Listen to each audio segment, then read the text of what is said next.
Who are you? I don't know, but I'm writing to you anyway. Where are you? How far in the future? Where'd you find my journal? I may never know, but you can know me from what I put down on these pages. I come from a little village in the mountains. No one has left here since before I was born.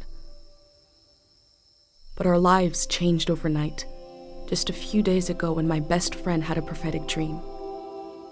A vision that the elder said means this season is going to end soon. The world is about to enter a new era. A great change is coming.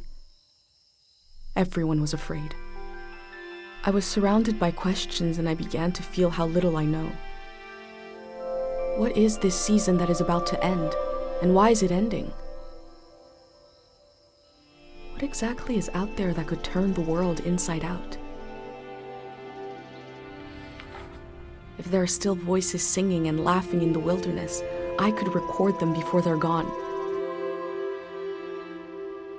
I also thought of my dad, who always wanted to see the outside world but never did.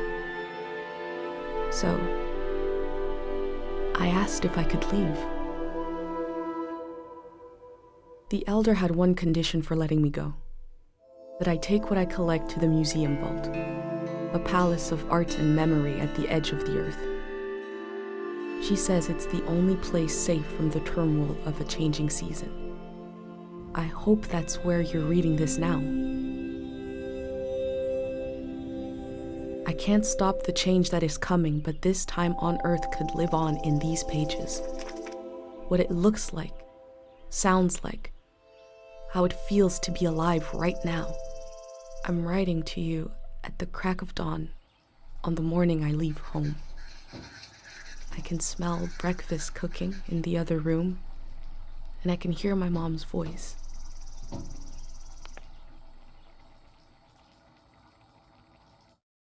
Hi everyone. I've started doing the next batch of videos. You can see, I mentioned this at the end of the live stream, our speedrun Stray. But I want to kind of go into it a little bit more, just some thoughts I have about the content, and kind of what I want to do. Just as you would use a shield to protect your body, an identity pendant protects your mind. Your thoughts, memories, everything that makes you, you. We don't wear them here in the village anymore. But if you're going into the outside world, I'll feel better when you've got a pendant shielding you. 1.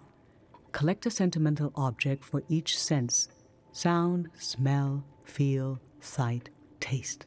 2. Feel the sense and speak aloud a memory of the object. 3. Feed the object into the burner. The memory will leave the speaker as it is transferred to the pendant. The topics, the introspective topics that I covered, were kind of a way to introduce myself, and kind of present this channel's thesis, for lack of a better word. So everything I talked about is true and actually happened, or, you know, are or were my feelings and experiences. And Stray was just a really good backdrop for that sort of stuff. I'm pretty happy with how the videos turned out, you know, all things considered. But I think eventually, not every video will be like that. I've seen other people get burned out doing that sort of stuff, and I'd like to avoid that happening. So I'm not going to force it. As well as the fact that coming up with self-reflective topics for the number of videos I'm planning to make without repeating myself dozens of times is probably impossible. And I kind of want to avoid that too. Or at least if I'm going to repeat something, I want to do it in a way where I'm expanding on an idea or something I've said prior. And give it more context, or just more more detail. But for now, I feel like I have, you know, a decent amount of stuff to talk about still. And eventually, when the time comes, other types of videos will get thrown into the mix of what gets uploaded. So these sorts of videos won't go away entirely. I do like making them and yapping about this sort of stuff. It's been kind of cathartic in a way to have to verbalize my thoughts and feelings and really think about them and sit with them, and have to consider how I want to word them.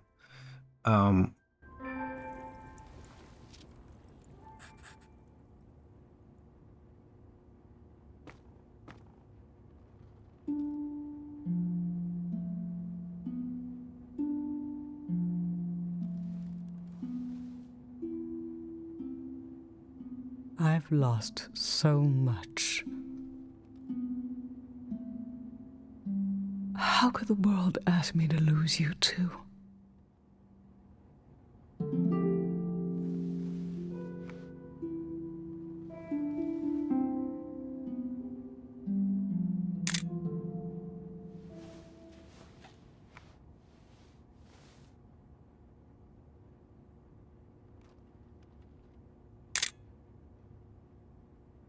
Look at us. There we are. There we were. We'll always be right here on this beautiful morning.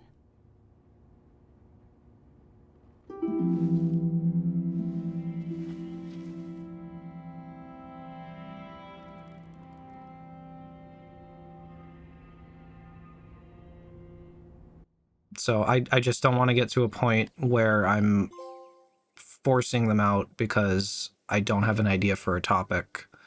So with that out of the way, I just kind of wanted to, you know, air that. Nothing really huge is changing for the time being, but at some point, there will be just some variation in kind of the style of video sometimes.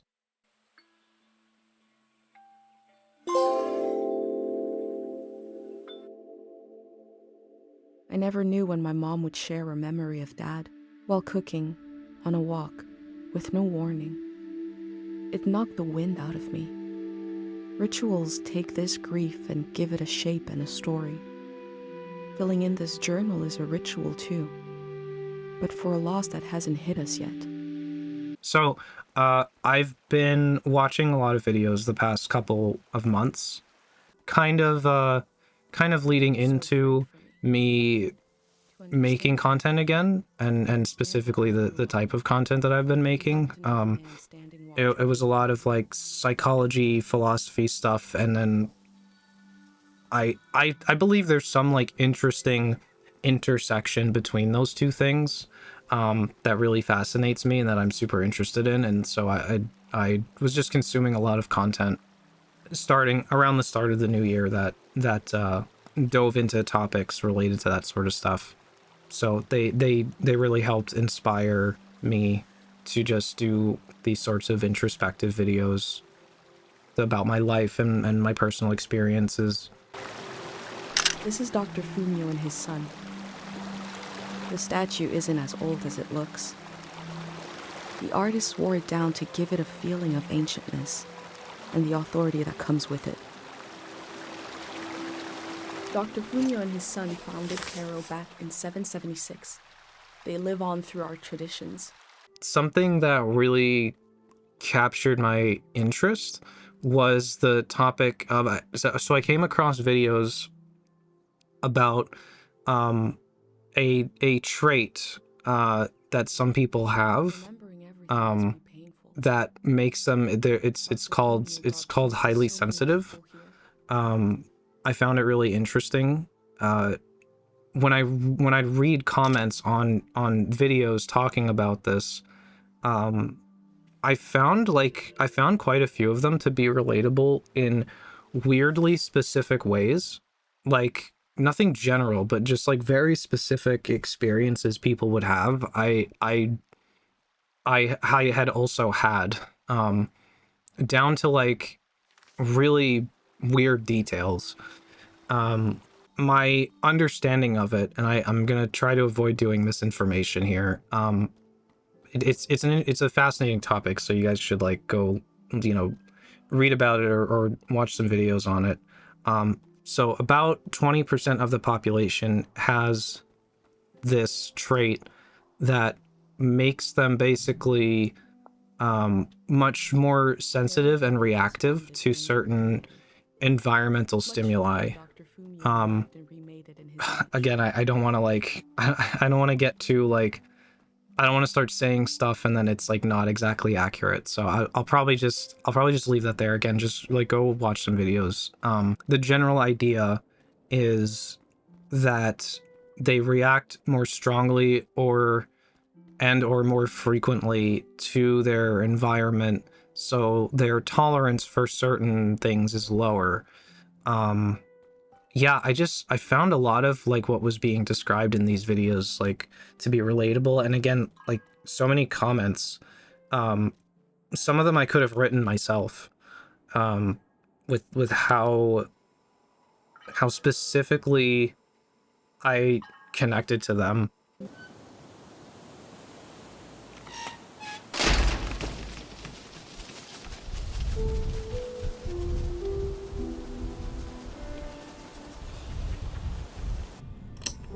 Is it recording? Yes. Okay. How to leave home for my daughter. Find a sacred square of earth. Lay down so you have the dirt at your back.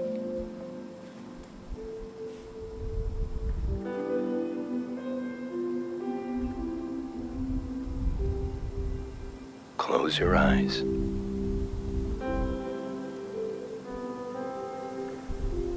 Close everything.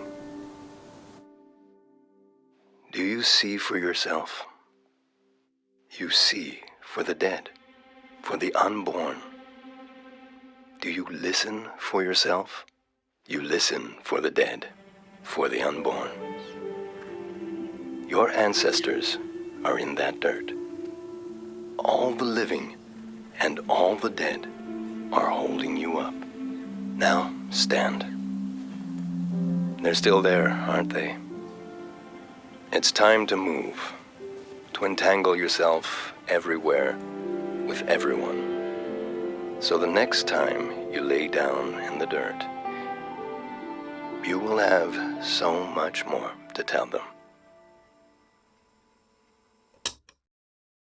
I've kind of mentioned this before, but like as a kid, I exhibited a high amount of like emotional sensitivity, which was a major point of like ridicule for my peers, amongst other things.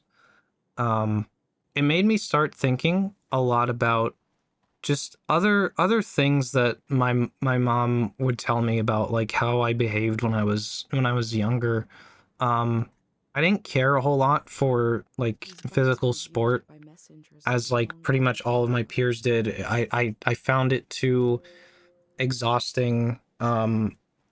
Maybe I ended up being bad at sports because of that, or maybe it's the other way around, that I was just naturally not good at it, and so I avoided it. It was another one of those things that was like a point of, why am I not like other people?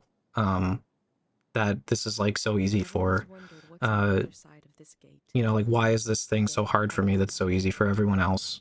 I hated being hot. I hated feeling hot. I still do.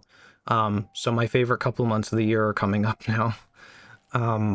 It makes me like irrationally irritated to be hot. Just everything ends up like making me angrier. Just the slightest things like frustrate me way more, and it's just I can't stand it.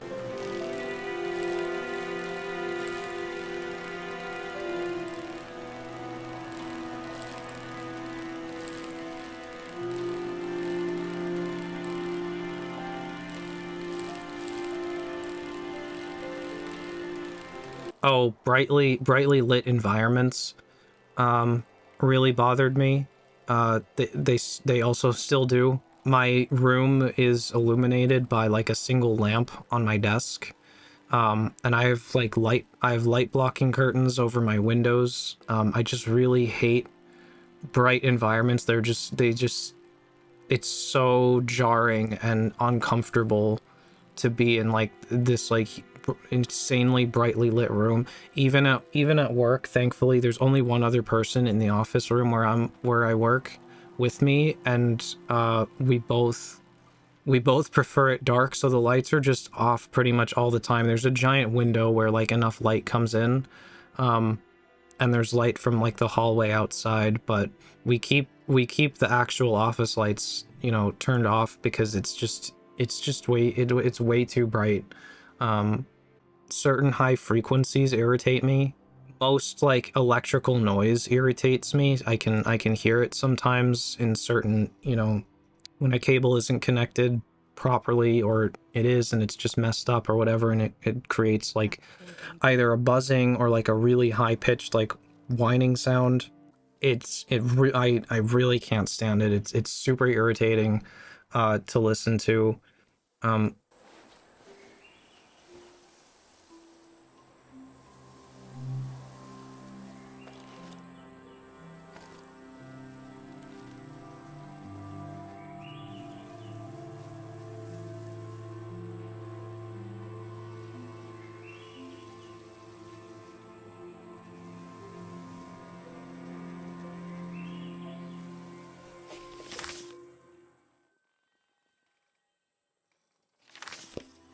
I was somewhere the other day that I couldn't leave. Oh, I was getting some work done on my car, and I was in the waiting room, and I don't know if it was one of the lights in the waiting room or the vending machine or whatever, but something was emitting this like super high pitched like electrical noise, and I had to sit there and listen to it for like an hour waiting for my car to be done, and it was so irritating. And these videos talk about like how, you know, different senses or different sensory information can affect like a highly sensitive person. And then there's like the emotional side of it as well. So I'm a pretty sentimental person, especially with like certain possessions that I have that are older. A lot of them are tied to memories or parts of my life that I don't want to forget. Even if it's like something bad or negative, it can be difficult for me to get rid of things sometimes. Even some clothing, although that I've gotten a lot better with that. Just because it's not practical to save, you know, most clothing that you don't really need. So I've gotten much better with that. My fear, I think, is I will forget certain things happen to me, and because I'm fascinated by how our experiences shape us as people, I don't want that to happen. So keeping those things around keeps the experiences around as well, and not like in a toxic way where I'm, you know, stuck on things that happen to me, you know, in a bad way, and I like can't let things go, but more so like museum exhibits. I've gotten really good at looking at my past objectively rather than purely emotionally, and I think that's an important thing to be able to do for anyone in general. I think it helps you kind of maybe not necessarily just move on, but learn as well. These videos are a sort of way to preserve, you know, my experiences too, since I'm talking about them here. And you know, like I said at the start, I've found it to be pretty cathartic, and I've enjoyed doing it. So I cycled through landscapes, seeing them for the first and last time. I had no idea when I left my home how the season would end, or more importantly, how soon.